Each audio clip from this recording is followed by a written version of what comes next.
오늘 우리에게 주시는 그 열왕기상 16장 29절부터 34절까지의 말씀을 가지고 새해 가벼워지면 안 됩니다 라고 하는 제목으로 함께 말씀 나누도록 하겠습니다.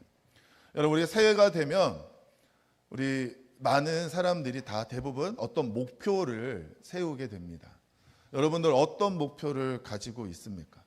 사실 우리가 새해를 시작하면서 세우는 여러 가지 목표들은 우리가 꼭 이루겠다라고 하는 목표를 세우기는 하지만 사실 매번 실패하는 것들이 대부분이에요. 그렇죠? 뭐 다이어트를 하겠다, 운동을 하겠다, 뭐 여러 가지 많은 목표들을 세우는데 그럼 매번 실패하면서도 또 다시 세우는 그런 새해 다짐들이 있습니다. 근데 오늘 같이 함께 나누고 싶은 건 우리가 매해마다 다이어트를 여러분들 목표로 세우죠. 올해는 건강을 위해서 몸 좀 한번 가볍게 해보자. 매년 내 인생의 가장 최고치의 몸무게를 세우지 말고 이번엔 한번 좀 떨어뜨려 보자. 가볍게 해보자. 뭐 그런 마음들을 우리 모두가 갖게 됩니다. 올해 다이어트를 목표로 세우신 분 제가 응원합니다. 꼭 성공하시기를 바랍니다. 저도 그런 목표를 가지고 있으니까 여러분 저를 위해서도 응원해 주시기를 바라는데, 근데 사실 우리가 다이어트를 많이 목표를 세우긴 하지만 실패를 하죠. 그렇기 때문에 다이어트는 내일부터 하는 거다, 뭐 그런 이야기도 있는 것 같아요. 여러분, 다이어트를 하면서 실패하게 만드는 그런 이유, 그런 말 한마디가 하나 있는데 뭐가 있냐면 조금만 먹을게요입니다. 뭔가 이렇게 식사 자리에 뭔가 이래, 나 이거 먹으면서 너 다이어트 하면서 왜 그거 먹냐 하면 조금만 먹을게요. 조금만 먹을게요. 그 조금만이 내 몸무게를 계속해서 살찌우는 그런 이유가 되죠. 음식이 문제가 아니라 그것을 대하는 나의 생각과 태도가 내 삶을 결정하게 됩니다. 여러분, 이쯤에서 한 가지 제가 여러분들에게 드리고 싶은 질문이 있는데, 정말 우리가 이제 뭐 다이어트나 이런 걸 통해서 또 우리의 생활 가운데 여러 가지 많이 줄이고 덜어내는 일들이 사실 필요합니다. 건강을 위해서도 또 우리의 살림도 조금 이렇게 덜어내는 일들이 우리의 삶에 더 좋은 길로 인도하게 되는데, 정말 모든 가벼움이 다 괜찮으냐? 우리가 어떤 것에 대해서 가벼움을 갖는 그런 태도가 정말 우리에게 꼭 필요하느냐라고 하는 질문입니다. 특별히 오늘 본문에 등장하는 이 아합 왕의 이야기를 통해서 악한 왕이라고 평가받는 이 아합 왕이 어떻게 그런 악한 왕이 될 수밖에 없었는가? 그가 가지고 있었던 사소하게 보였던 태도, 가볍게 여김이라고 하는 그 태도가 그를 어떻게 어떠한 길로 어떠한 삶의 모습으로 이끌어갔는지 오늘 이 아합의 이야기를 함께 살펴보고자 합니다. 요즘에 TV를 틀게 되면 경쟁 프로그램들이 많죠. 노래 잘하는 사람들 뽑고, 뭐 요리 잘하는 사람들도 뽑고, 운동 잘하는 사람들도 뽑고, 뭐 이렇게 잘하는 사람들 자꾸 뽑고 하는지 어른들도 보고 아이들도 보고 모든 세대가 자기가 관심 있는 그런 프로그램을 보면서 열광을 하게 됩니다. 그러면서 이런 생각을 한번 해봤어요. 북이스라엘에 있는 그 왕들, 정말 선한 왕이라고는 찾아볼 수 없는 그 북이스라엘의 19명들의 왕들 가운데 정말 가장 악한 왕을 뽑는다, 경쟁을 한다면 누가 1등을 할 것인가? 누가 1등을 할까요?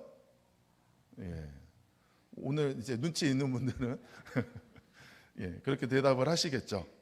여러분, 오늘 본문 33절 말씀을 한번 보시면 그 이전의 이스라엘의 모든 왕보다 심히 이스라엘 하나님 여호와를 노하게 하였다라고 아합을 소개하고 있습니다. 여러분, 전무후무라고 하는 단어가 있죠. 전무후무. 이 아합에게 있어서 후무까지는 몰라도 전무한, 그 이전에 그 어떤 왕들도 다 악한 왕이라고 하나님 앞에 인정받았던 그런 왕들조차도 아합한테는 비할 수 없다라는 거예요. 하나님께서 심히 노하셨다라고 표현할 만큼 이 아합이 악한 왕이었다는 겁니다. 그렇다면 여기서 한 가지 질문은 뭐냐면, 그러면 아합은 언제부터 악한 왕이었을까? 정말 그는 태어나면서부터 뭐 그의 출생부터 악하게 완전히 그런 모습으로 태어났느냐? 오늘 본문 말씀에서는 아합이 어떻게 그렇게 악한 왕이었는가에 대한 그 첫 출발점을 우리에게 보여주고 있습니다. 여러분, 아합이 악한 왕의 길을 걸어가게 된 것은 그의 태도에 있습니다. 본문 31절 말씀을 한번 보시면, 느밧의 아들 여로보암의 죄를 따라 행하는 것을 오히려 어떻게 여겼대요? 어떻게 여겼다고요? 가볍게 여겼다.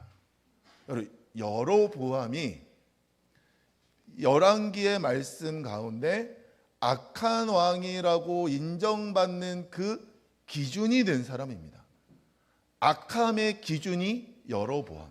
그러니까 이 여로보암의 죄라고 하는 것은 하나님 보시기에 매우 크다라고 하는 거죠. 악함의 기준이라고 이야기하고 있습니다. 근데 그 악함의 기준이라고 이야기하는 여로보암의 죄를 어떻게 여겼대요? 가볍게 여겼다는 거예요. 이 정도는 별거 아니다. 나는 더 대수롭지 않게 별스럽지 않게 여기는 태도, 거기에서 문제가 생겼다는 거예요.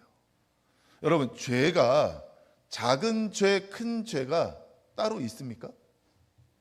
세상에서는 중범죄, 경범죄를 나눠서 그 범죄에 대해서도 경중을 이야기하긴 하지만, 그러나 죄는 다 똑같은 죄죠. 내가 10,000원 훔쳤다고 해서 1억 훔친 사람에 대해서 손가락질할 수 있는 것은 아니라는 겁니다. 옛날 어느 고을에 자식을 매우 엄하게 키우는 선비가 있었습니다. 근데 어느 날 이 선비가 자신의 외동 아들을 호되게 매질을 하고 있는 거예요. 그래서 보다 못해 옆집의 아저씨가 와가지고, 아니 왜 애를 그렇게 잡느냐고, 그만 때리라고 만류하게 되는 겁니다. 근데 이 아버지가 이야기하는 것은 뭐냐면, 아까 당신이 낮잠을 자고 있는 동안에 우리 아들이 가가지고 당신의 쌈지에서 돈 10,000냥을 훔쳤습니다라고 이야기하는 거예요.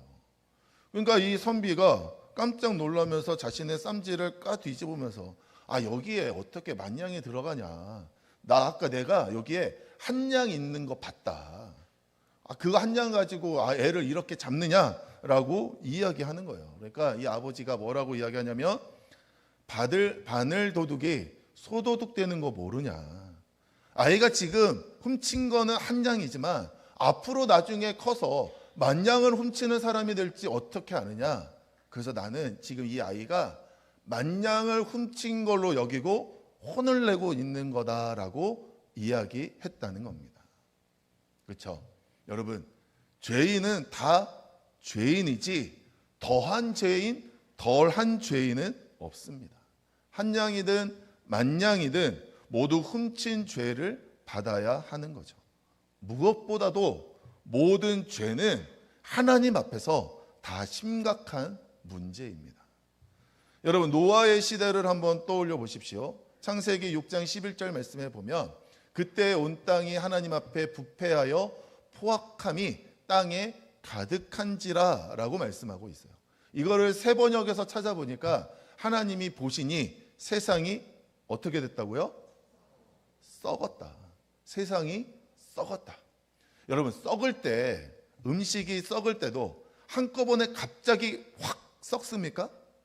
그렇지 않죠. 어느 한 부분부터 문제가 생기니까 그거를 그냥 모르고 내버려 두면 나중에 그것이 다 썩게 되죠. 우리 흔히 하는 생각으로 냉동실에 들어가면 다 안 썩을 것 같은데, 나중에 냉동실 찾아보면 썩은 것이 나오기도 하죠. 여러분의 냉동실은 안 그런 것처럼 그런 얼굴로 쳐다보시는데, 우리 썩는다라고 하는 것이 작은 것에서부터 문제가 출발하게 됩니다.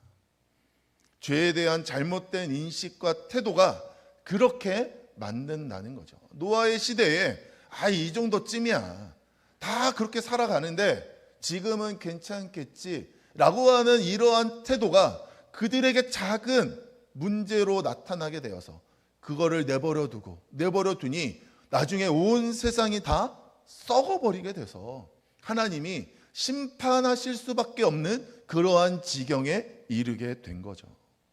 죄에 대하여 무감각해지니까 하나님 앞에서 부끄러움이 없는 거예요. 죄를 저질러도 하나님의 시선을 의식하지 않습니다. 그냥 이게 당연하니까, 다 그렇게 살아가니까, 아무 문제 없으니까 그렇게 살아가게 되는 거죠. 아합도 마찬가지예요. 죄를 가볍게 여기기 시작하고 별거 아닌 것으로 여기고 대수롭지 않게 여기는 태도가 있다 보니까 죄에 대하여 무감각해지게 되고, 오히려 여로보암의 그 큰 죄보다도 대수롭지 않게 여기면서 나는 더 큰 죄, 더 엄청난 죄의 길로 들어가게 되는 겁니다. 또한 아합의 또 하나의 문제는 뭐냐면 그의 주변 환경에 있습니다.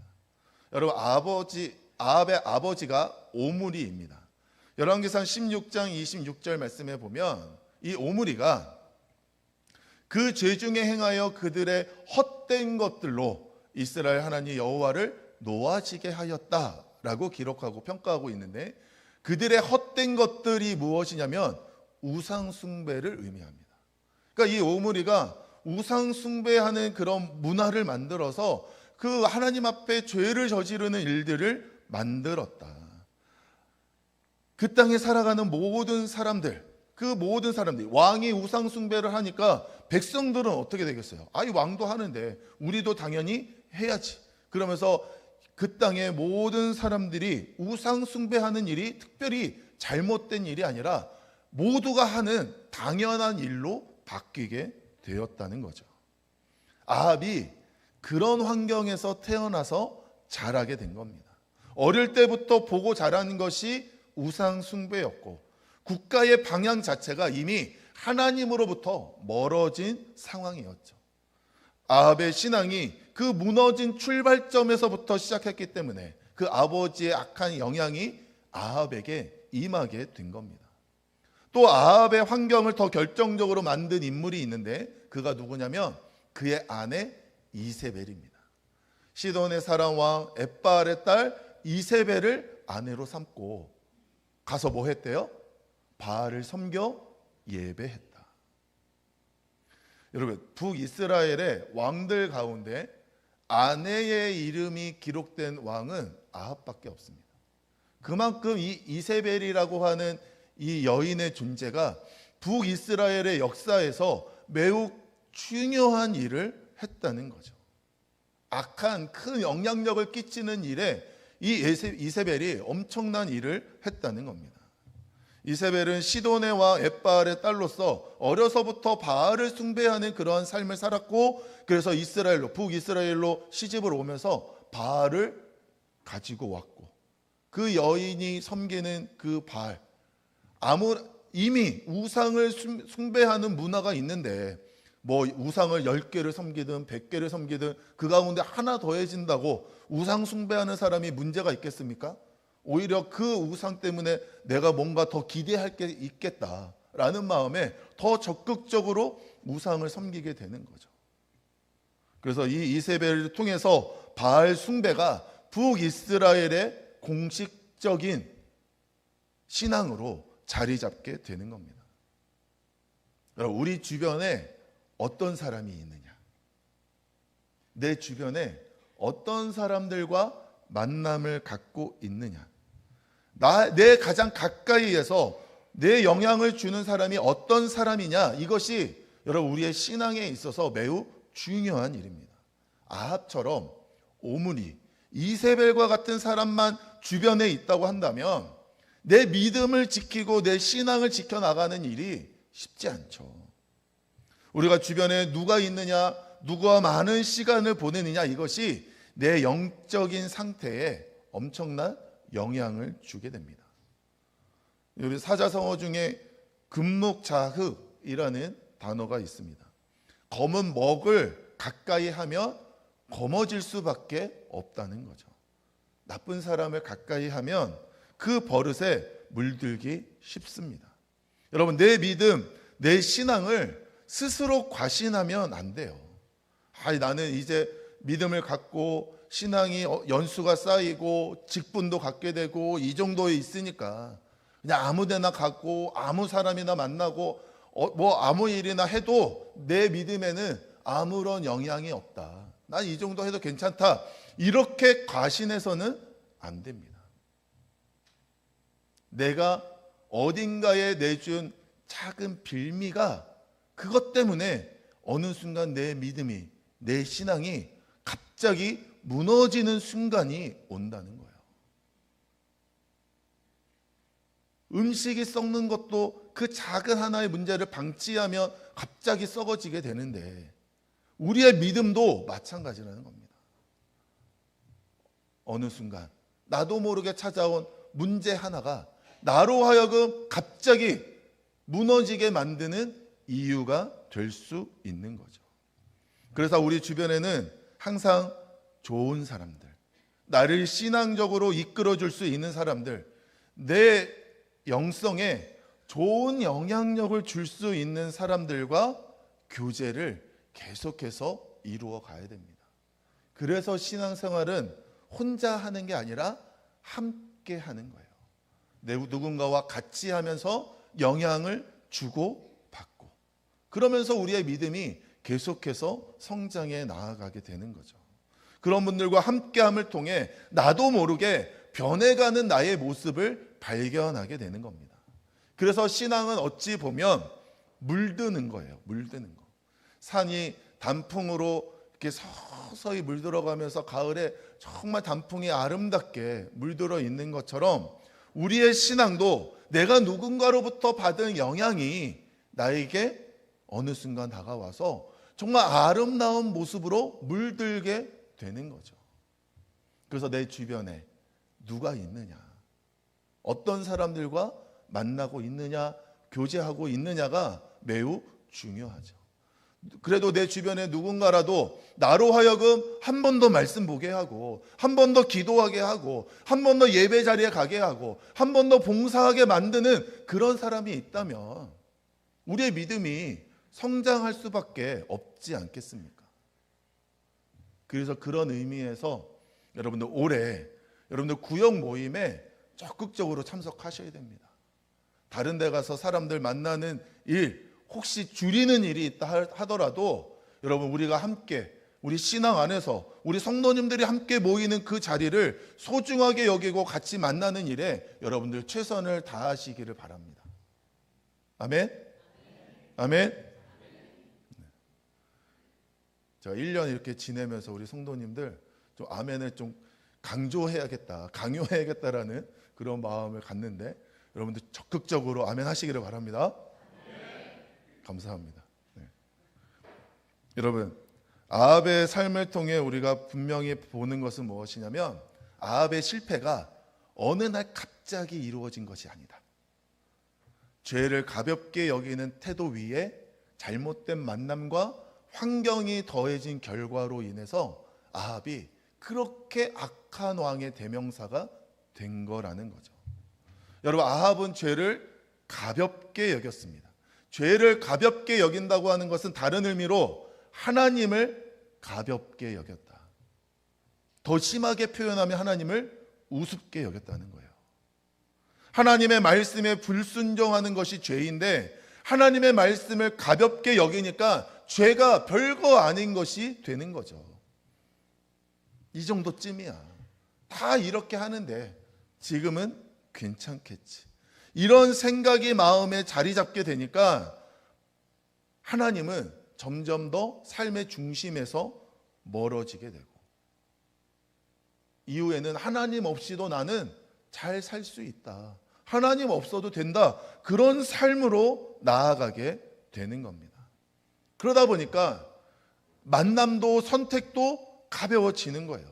하나님이 계셔야 되는 그곳에 아버지 오므리가 선택한 우상들이 있고 아내 이세벨이 선택한 바알이 자리 잡게 되는 거죠.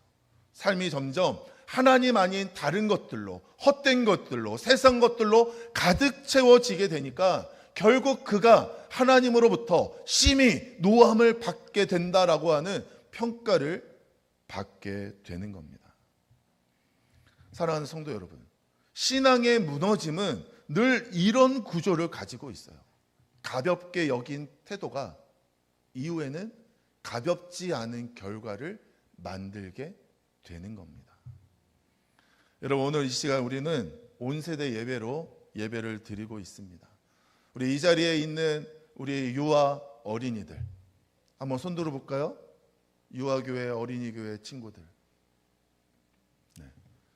부끄러워서. 네. 여러분들의 성장하는 가운데 작은 거짓말 하나, 작은 불순종 하나가 이후에 나의 신앙을 결정하게 됩니다. 또 이 자리에 앉아있는 우리 청소년, 청년들 한번 손 한번 들어보시죠.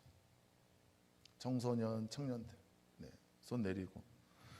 여러분들이 지금 어울리고 있는 사람들, 그리고 자주 보고 있는 영상, 그리고 여러분들이 머물러 있는 그 자리가 나중에 여러분의 신앙을 만들게 되는 겁니다. 또 이 자리에 앉아 계신 우리 어른들, 정말 오래 믿었다는 이유로 이 정도쯤은 괜찮다라고 스스로 안심하는 태도가 내 믿음을 갉아먹을 수 있다는 겁니다.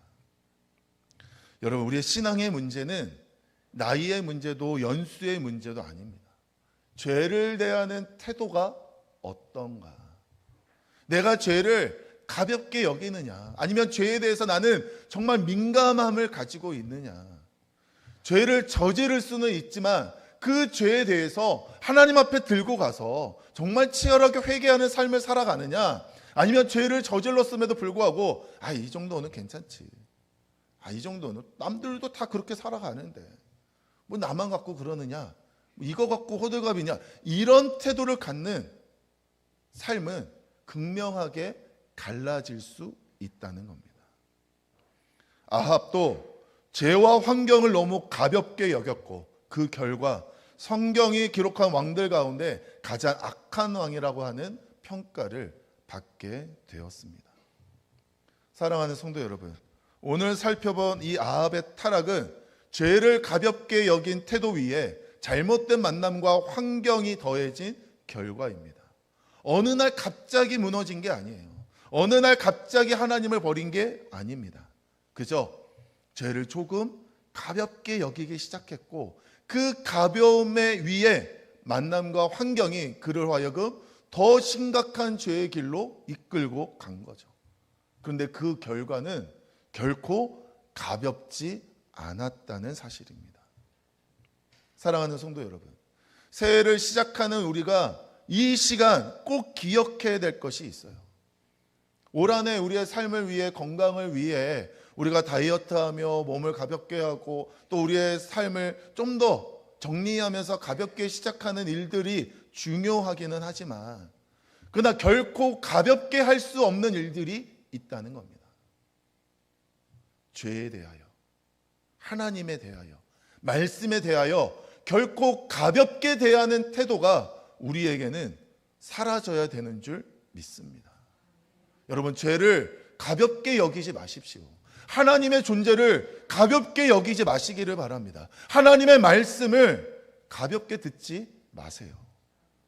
사무엘상 2장 30절 말씀에 보면 나를 존중히 여기는 자를 내가 존중히 여기고 나를 멸시하는 자를 내가 경멸하리라 말씀하십니다. 하나님이 나를 중요하게, 무겁게 여기는 자에게 하나님도 중요하게 생각하시고 하나님을 가볍게 여기는 자를 하나님도 경멸하시겠다 말씀하신 거죠. 여러분, 이 새해 첫 주일에 우리 모두가 죄를 가볍게 여기지 아니하고 만남과 환경을 가볍게 선택하지 않게 되기를 바랍니다. 오히려 하나님을 무겁게 여기는 해, 하나님의 말씀을 가볍게 여기지 않고 그것을 중요하게, 귀하게 내 목숨처럼 받들고 따르는 그러한 믿음이 오늘 이 시간 우리 모두에게 결단되어질 수 있게 되기를 주님의 이름으로 축원합니다. 새해 가볍게 살아가지 마십시오. 이 새해를 정말 하나님 앞에서 무겁게 우리의 중심을 지키며 주님 앞에 아름다운 믿음의 모습으로 살아가시는 사랑하는 우리 모든 성도님들 되시기를 주님의 이름으로 축원합니다.